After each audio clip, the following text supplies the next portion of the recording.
и актуализации спасательного дела для подрастающего поколения, проведение научно-практических конференций, круглых столов, учений и тренировок. Какую-то задачу уяснили, что-то научились. Если вам это пригодится в дальнейшей жизни, мы будем очень рады.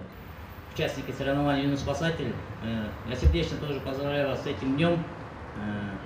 Я также желаю вам удачи, спортивного настроя, и пусть тоже победит сильнейший.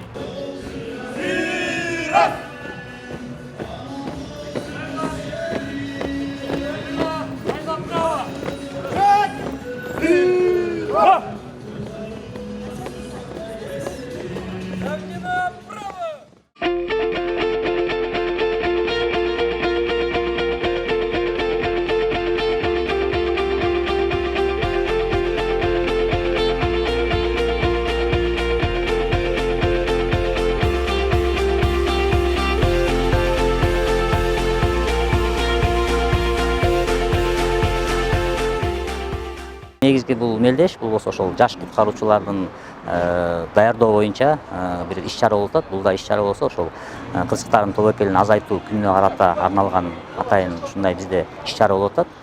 Ошонун алкагында азыркы учурда ошол жаш куткаруучуларды даярдоо жана аларды ошол спортко жана мындай көндүрүп, кызыктырып жана ошо куткаруучулардын жана ошондой эле өрт куткаруучулардын ошо кесиби кандай, ошонун кичине мындай таанышып, мындай кызыкса деген ошондой ой менен биз өткөрүп атабыз.